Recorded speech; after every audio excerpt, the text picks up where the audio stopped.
तुर्की को भारत ने दो टूक शब्दों में उसे हिदायत दे दी है।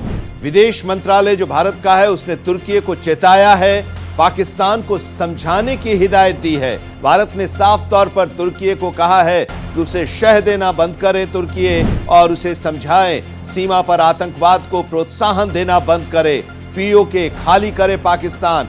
विदेश मंत्रालय की तरफ से साफ तौर पर यह कहा गया है। विदेश मंत्रालय के प्रवक्ता ने सीधे और स्पष्ट तौर पर कहा है कि पाकिस्तान के साथ अगर बातचीत होगी तो सिर्फ और सिर्फ पीओके पर होगी और तुर्की को भी चेताया है। भारत के विदेश मंत्रालय ने तुर्की को चेताया है और चेतावनी देते हुए कहा है कि पाकिस्तान को तुर्की समझाए, उसे शह देना बंद करे। आतंकवाद के खिलाफ पाकिस्तान जिस तरह से भारत में गतिविधियां करने की कोशिश कर रहा है और पहलगाम जैसी घटनाओं को उसने अंजाम दिया है, भारत ने उसका प्रतिकार जरूर किया है और पाकिस्तान के एयरबेस को और पाकिस्तान में जो आतंकी ठिकाने हैं और जो आतंकी पल रहे हैं उनको नष्ट किया है और उन्हें मार गिराया है।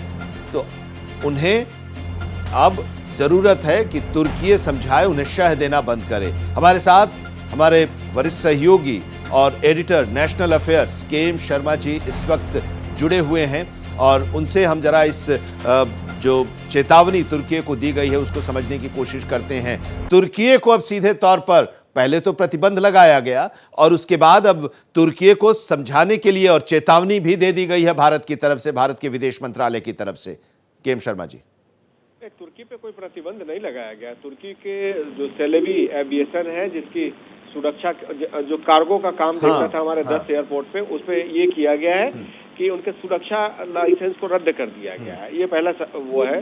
दूसरा पक्ष ये है कि तुर्की ने जिस तरीके से हमारे खिलाफ पाकिस्तान को मदद की और आतंकी गतिविधियों का साथ दिया, उसमें भारत ने अपना एक पक्ष क्लियर किया है कि तुर्की को ये पता होना चाहिए कि भारत क्या चाहता है और भारत ये चाहता है कि सीमा पार से आतंकवाद बंद हो।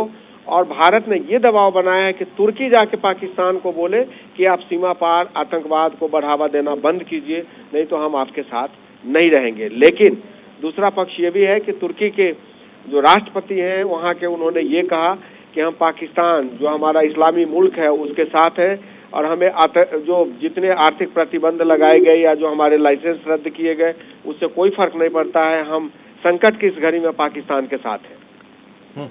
पाकिस्तान को वो अपना भाई मानता है, भारत को एक अपना दोस्त मानता रहा तुर्की, लेकिन पाकिस्तान के साथ वो खड़ा है।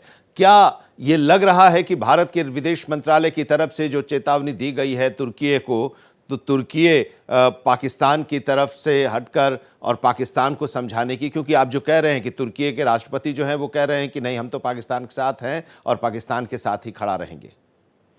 ये विदेश मंत्रालय के प्रवक्ता का बयान नहीं है, ये दरअसल सरकार का बयान माना जाता है। और सरकार ने यह मैसेज दिया तुर्की को कि आप जिस तरीके से आपके ड्रोन्स पाए गए, जिस तरीके से फॉरेंसिक रिपोर्ट आई है, उससे ऐसा लगता है कि आपने पाकिस्तान की पूरी मदद की है और उनकी आतंकी गतिविधियों को बढ़ावा देने में आपने उनका साथ दिया है। तो जाहिर सी बात है कि पाकिस्तान पे जब भारत एक तरीके से आक्रामक है और उनकी आतंकी गतिविधियों को और उनके आतंकी ठिकाने को नुकसान पहुंचा रहा है, उसको ध्वस्त कर रहा है, तो ऐसे में भारत ये नहीं चाहेगा कि तुर्की उनका सहयोग करे। लेकिन तुर्की की जो बात हमने पहले बताया कि तुर्की पाकिस्तान के साथ है और तुर्की ने एक अपना कमिटमेंट जताया कि हम इस्लाम के साथ हैं।